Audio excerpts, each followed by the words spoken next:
look, the migrant protection protocols that you're citing as being effective were just repealed by the next administration. So if you put something into actual law that Congress actually does, that seems more set in stone and something that the Supreme Court would have to consider moving forward. So what would you hope happens between now and February when the Supreme Court hears arguments on Title 42? I mean, look at Congress, a new Republican majority, but a Democratic Senate and a Democratic White House. What could theoretically, feasibly be done in 2 months?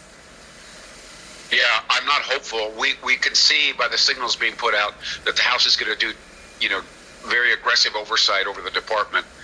The Migrant Protection Protocol, the Remain in Mexico, or the Safe Third, that's in U.S. law. The policy of whether to enforce it or not, the policy of whether to have an agreement with Mexico falls on the administration. So I would like to see that be codified in a way that doesn't allow the administrative branch, or the executive branch, to just wipe it away. Is that likely to happen given the margin in the Senate and the slim margin in the House? No, I'm not hopeful for it. But again, they've made choices here that are directly in conflict with border security, national security. I mean, it's not a coincidence that this country suffers from over 100,000 overdose deaths last year, and our border was out of control for the entire 24 months of the pendency of this presidency. But what do you think legislation should look like? I know that might not be necessarily in your purview or whatever because of your role, but I know members of Congress have asked you, how this should work. I mean, there's discussion about visa expansion or putting more money toward the actual border first before we talk about, what to do with the millions of undocumented here.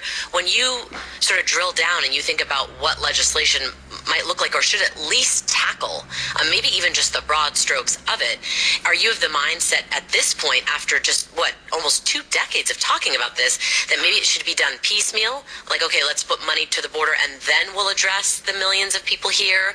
Or does it all need to be done at the same time? Well, I would urge them to force the executive to secure the border.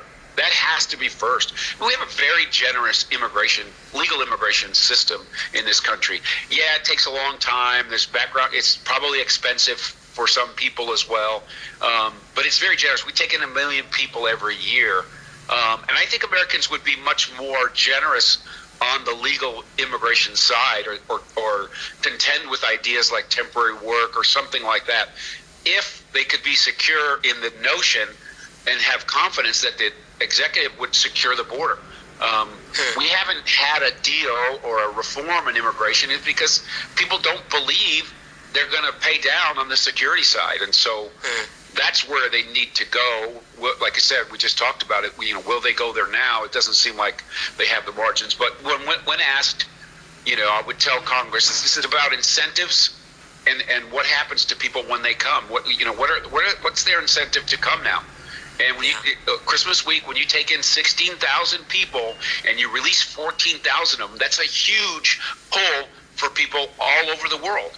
And we've been doing essentially that, maybe not in the significant numbers, but we've been releasing too many people to suggest that we have a controlled border. And the word has gone out around the globe. People know if they come, now's the time, because there's no consequence. If you don't address that incentive, if there's not a consequence for coming across the border illegally, then you're going to get a lot more of it. Last one for you. Let's say Title 42 goes away. The Supreme Court makes a decision on this by June, and Congress has not acted. What should this administration's plan be if they don't want to do the Remain in Mexico, the migrant protocols? What should they do? Because they've put out this 6-pillar plan, right? They're talking about 300 additional agents, some more surveillance towers. It sounds like they're proposing stuff in this plan that maybe existed before this administration came into power. So what would you say should be the plan if Title 42 needs to go away and there's no legislation out of Congress? It's going to be more of the same. I mean, what should they do? They shouldn't have rejected those tools. If they didn't want that tool, then sufficiently resource the detention and the immigration court framework so that people can have their due process. You're unable to remove people who are not in custody. And many of the people who are claiming asylum at the border don't qualify. And so they come and they make that claim, they're released in the United States, and will never be heard from again unless they get arrested or something like that. And so they've got to fix the framework. This crew is unwilling to do that, and Congress just doesn't have the margins to do something meaningful. Ronald Vitiello, thank you so much for joining us. Appreciate your time. Good to be with you. Happy New Year.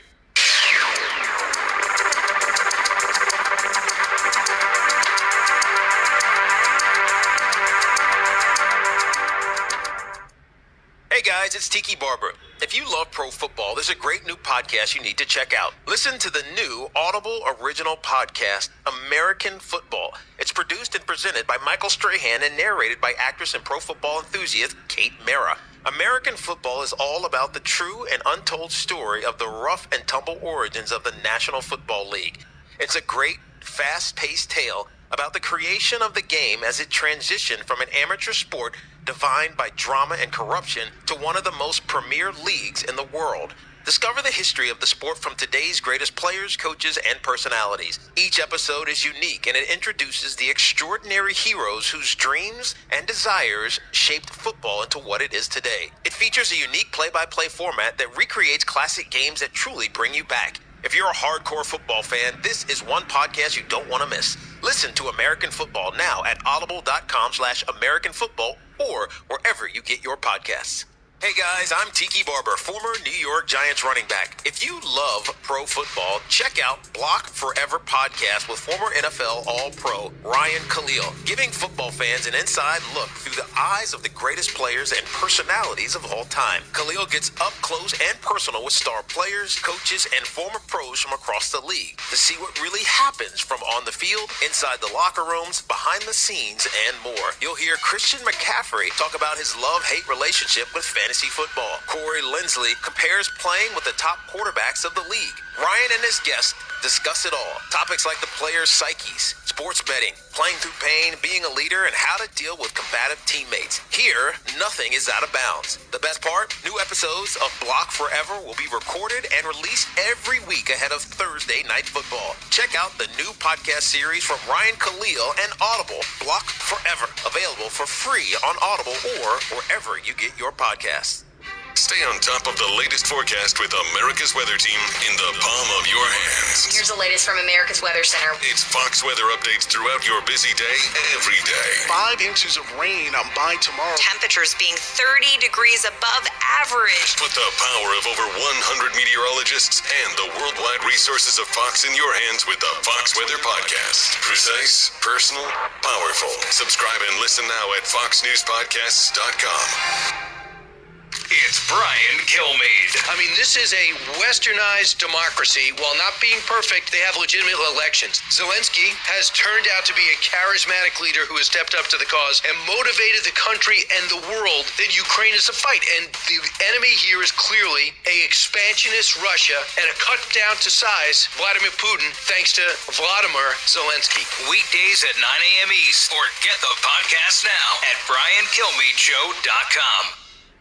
I'm Ashley Dvorkin with the Fox Celebrity Profile with Mayim Bialik. The last episode of Call Me Kat with late actor Leslie Jordan recently aired. Bialik reflected on how it was a special one for him. First of all, it was directed by Ren Bell, who was formerly our dialogue coach on Call Me Kat. It was his very first episode of television he had ever directed, especially for this episode where Leslie had his first on-screen kiss. I didn't realize that he had never had an on-screen kiss. Bialik shared how she loves to describe Jordan when people ask. He was like exactly what you wish that he was like. He was hilarious. Like things that he said sounded like they had been written, with 3 weeks of writing time. He had an amazing optimism about him. I interviewed him on my podcast when Call Me Kat started, and the episode for me is such a reminder of the complexity that was Leslie Jordan, because we see him as this like fun guy, and he's always making us laugh, and he's so goofy. There was a real person under there with a lot of depth and a lot of history. Ashley Dvorkin, Fox News.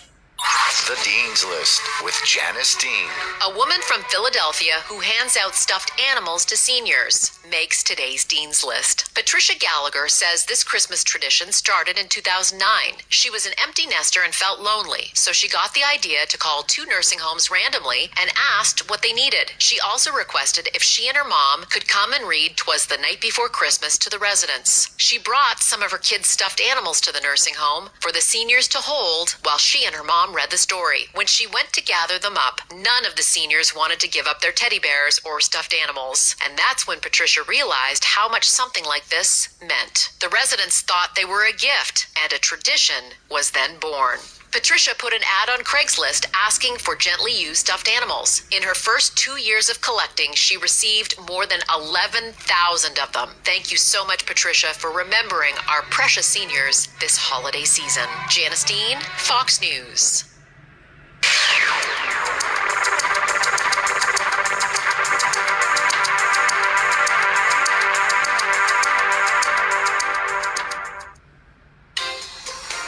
This is House Call for Health.